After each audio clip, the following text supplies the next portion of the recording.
आपका कहना यह है कि नाइला का शौहर जो कि 4 बच्चों का बाप है क्लीन शेव करवा के रखता था और अपने साथ बदफेली करवाने का शौकीन था। बिल्कुल हाँ। मैं 2-3 दफ़ा तो उसने मुझे बोल दिया, मैं कहा यार आरफ मैनू ਇਹੋ ਜਿਹੇ ਕੰਮ मैं नहीं करता ना मैंने। आरफ ने आपको ऑफर की कि मेरे साथ कौम लूत वाला गलत काम करो। बिल्कुल ये है, उसको शौक है इस चीज़ का, हवस है उसे अपने साथ ये काम करवाने का। उसे कह दो कि शौक है, आप बेगम को कपड़ा लेने भेज रहा है और पीछे से वो अपने आप को पूरा नहा धो के तो तैयार श्यार हो के ते उते बंदा चढ़ता। पास का तो वो सुबह 6 बजे दुकान ओपन कर लेता हूँ। मैंने एक दफ़ा दुकान खोल के हल्की सी देखी तो वो कह दो कि वो खुद लगा हुआ था अपने साथ खुद लगा हुआ था। इतना उसे शौकीन कह दो कि इतना वो आप आपे से जिसे कहते हैं ना बाहर ये कबर्ड की दीवारों तक नहीं ये जान छोड़ती, उसे वो शौक था। अस्सलाम वालेकुम, आपका मेज़बान मुजाहिद ने अब आपकी खिदमत में हाजिर और आप देख रहे हैं एमएन पॉइंट। वंस अगेन मेरे साथ अली हसन मौजूद है और ये वही लड़का है जिसका नाइला के साथ हलाला करवाया इसके शौहर ने। एक बहुत बड़ा इंकशाफ हुआ है। इस लड़के का ये कहना है कि आरिफ जो कि नाइला का शौहर था वो हम जिन्स परस्ती का शौकीन था, कौम लूत का काम करता था। और ये इंकशाफ उसके अपने सगे बच्चों ने भी किया था कि हमारी वालदा उसको ये ताने देती थी कि तुम ये हो, यानी कि तुम खुसरे हो।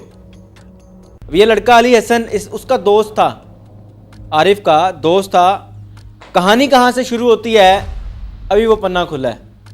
अभी इस डायरी का वो पन्ना खुला है जहाँ से नाइला और अली हसन के मामला शुरू होते हैं। शुरू कौन करवाता है? शौहर। और वो शौहर किस चीज़ का शौकीन था? हम जिन्स परस्ती का, यानी कि अपने साथ गलत काम करवाने का शौकीन था आरिफ। ये अली हसन का दावा है। अली हसन इतना बड़ा दावा एक मर्द के हवाले से जिसके 4 बच्चे भी हैं, क्या मामला थे?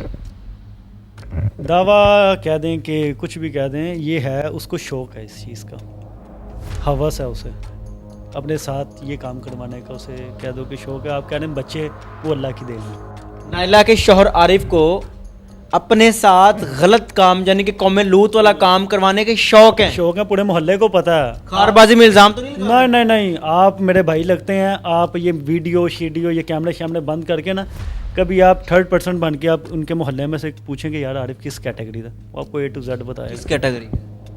उसको अपने साथ करवाने का शौक है, गलत काम करवाने का शौक। नाइला के शौहर। बिल्कुल। आपको कैसे यकीन, कैसे पता? मेरा दोस्त है बहुत अच्छा। क्या देखा A to Z मैंने 2-3 दफ़ा तो उसने मुझे बोल दिया, मैं कहा यार आरफ मैनू ਇਹੋ ਜਿਹੇ काम मैं नहीं करता ना मैंने। आरफ ने आपको ऑफर की कि मेरे साथ कौम लूत वाला गलत काम करो। बिल्कुल। मैंने उससे बोला यार आरफ तेरी मेहरबानी, ਇਹੋ ਜਿਹੇ काम मैं नहीं करता, चल जा। कितनी दफ़ा मेरी शॉप के सामने एक लड़का जा रहा है, ऊपर एक लड़का अपनी दोस्त हो सकता है, अपनी बेगम को भाई किस तरह का दोस्त हो सकता है, अपनी बेगम को कपड़ा लेने भेज रहा है और पीछे से वो अपने आप को पूरा नहा धो के तो तैयार श्यार हो के बूढ़ी ने जाना तो आप तैयार श्यार होना उन्हें तो उते बंदा चढ़ता। बेगम को घर से बाहर भेजा कपड़ा लेने के लिए, अपने दोस्त लड़के बुला लिए अपने साथ गलत काम करवाने के लिए आरिफ ने। बिल्कुल बहुत बड़ी बात है ये। आपको मैं कह रहा हूँ कि आप रैंडमली आप जाएं वहाँ पे उस मोहल्ले में, आप कुछ भी ना लेके जाएं, आप किसी 3rd पर्सन से पूछ लें, सारी कैटेगरी आपको बताएंगे। वो कुछ देखा मैंने इतनी दफ़ा देखा। मैं हमारी वो शॉप है, मेरी तो शॉप है वहाँ पे थी पहले, तो वहाँ पे हम नाइट भी लगा लेते थे। पास का तो वो सुबह 6 बजे दुकान ओपन कर लेता हूँ। मैंने एक दफ़ा दुकान खोल के हल्की सी देखी तो वो कह दो कि वो खुद लगा हुआ था अपने साथ खुद लगा हुआ था। इतना उसे शौकीन कह दो कि इतना वो आप आपे से जिसे कहते हैं ना बाहर ये कबर्ड की दीवारों तक नहीं ये जान छोड़ती, उसे वो शौक था। बहुत गंदा फेल है ये उसके उस शख्स के चेहरे पे। मेरे ख्याल से जो तस्वीर मेरे पास है उसके ऊपर उसके चेहरे पे दाढ़ी भी है, हल्की हल्की खत भी है। बहुत ये क्लीन शेप में रहता था, बिल्कुल क्लीन शेप में रहता था। ये मेरा ख्याल है जब से ये एक दूसरे के ऊपर गंद उछालने लगे हैं ना, ये तब से उसने दाढ़ी शाड़ी रखी है। उसकी पहले तस्वीरें देखिए क्लीन शेप।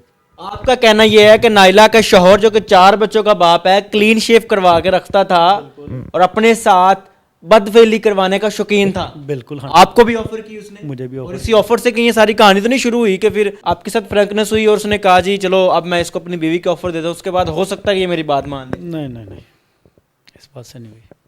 जो बात हुई मैंने आपको पहले बता दी, लेकिन वो इंसान इस तरह की शौकीन रखता है। ये बात उसके बेटे को भी पता, ये बात उसकी फैमिली को भी पता, ये बात पूरे मोहल्ले को। बेटे को कैसे पता है? बेटे को इस तरह पता है कि बाज़-औक़ात वो कह देता था कि खुसरिया चल जा तू, अपनी माँ को गश्ती कंजरी कह सकता है, तो प्यो नू सरेआम कहता चल खुसरिया। आशिर जो कि अपनी माँ पर इल्ज़ाम लगा रहा, अपने बाप को भी कहता था कि बाप को भी कहता था खुसरा। वो जो उमैस है ना एक, वो तो एक दफ़ा मेरी आंखों के सामने उसको उसके बाप ने जूती मारी है, तो पीछे से आवाज़ आया चल खुसरिया, वो भाग गया। यानी कि मोहल्ले में मोहल्ले वालों को सबको पता है अपने बेटे अपने बाप को ताने देते कि चलो खुसरे। हाँ, अब वो जो इज्जतदार लोग हैं ना वो बाहर नहीं आ रहे। ये जो दो कह दो ना पैसों के बिके हुए, ये वो लोग हैं। मैंने आपको दिखाई वीडियो वो आंटी की, और वो एक औरत को इतना गंदा कह रही है, मैं तो फर्स्ट टाइम देख। लेकिन जो इंसान इस कैटेगरी का हो, जिस तरह भी है, लेकिन जो आरिफ की कैटेगरी है वो मैंने आपके सामने रख दिया। आरिफ ने आपको भी कहा कि मेरे साथ बदफेली करो? बिल्कुल बोला उसने, लेकिन मैंने उससे बोला कि यार आरिफ मैं खुद शौक नहीं रखता, मैंने उससे बोला। फिर वहाँ से बीवी का मामला शुरू हो गया। फिर उसने मेरे साथ बताया, तो हर बात शेयर करता है मेरे साथ, हर बात शेयर करता है मेरे साथ। फिर उसने ये बात रख दी आगे। अपने लड़के आते जाते देखिए उसके घर में? बड़ी दफ़ा देखे मैंने। अब मैं नाम नहीं लेना चाह रहा, मैं किस का एक ही लड़के को देखा, एक तो दोस्त होता है भाई, एक दोस्त, हमारे भी दोस्त कमरों में आके बैठते हैं, इसका मतलब ये थोड़ी कि कोई गलत काम करता है। किस का नाम लूँ मुझे पता है, मेरे साथ तो हर छोटी बात एक इसका मतलब इंसान अगर मुझे कह सकता है ना या मेरे साथ कर, वो किस को कह सकता है मुझे बताएं। और उससे ज़्यादा अच्छे तरीके से कोई और नहीं जानता, मैं भी जानता हूँ उसे, वो किस कैटेगरी का और वो किस लिए लड़के आ रहे हैं वो भी मुझे पता। अभी क्या कहना चाहते हैं? ये इल्ज़ाम जो हैं ये कहीं अपनी खारबाजी में तो नहीं लगा रहे कि चलो उसने मेरे पर इल्ज़ाम लगाया है, मेरी इज्जत खराब की, चलो मैं उसकी इज्जत नालाम करता हूँ? रैंडमली आपको मैंने बोला 3rd पर्सन बन के जाएं पूरे मोहल्ले को, क्या आप किसी नुक्कड़ पे खड़े हो जाएं, वो आप पूछें कि यार आरिफ किस कैटेगरी का, वो आपको भी पता है, पूरे मोहल्ले को पता। आरिफ शौकीन है इन चीज़ों का शौकीन है, सबको पता। अब वो नहीं बोल रहे, वो वल्लाह आलम, लेकिन मोहल्लेदार नहीं है वो। बात इस तरह है कि वो जो भी इल्ज़ाम तराशियाँ, जिस तरह मैं इल्ज़ाम तराशी नहीं कर रहा, जो हकीकत है वो मैं बयान कर रहा हूँ आपके साथ। एक बंदा जो कि आप कह रहे हैं कि खुसरा है, बकौल आपके, हम नहीं कह रहे ना, ये हमारा इस तरफ कोई टेंशन है, उस खुसरे के फिर पुलिस स्टेशन में, थाने में, पुलिस वालों के साथ स्ट्रॉन्ग ताल्लुकात कैसे हो सकते? उसके साथ एक है बंदा, सहाफ़ी का ही बंदा, वो आगे से रास्ते दिखाता हूँ ना। अच्छा, सहाफ़ी का बंदा है, वही मेरा ख्याल है उसके साथ भी कोई नजायज़ ताल्लुक होगा जो उसे रास्ते दिखा रहा। खुसरे के 4 बच्चे कैसे हो सकते?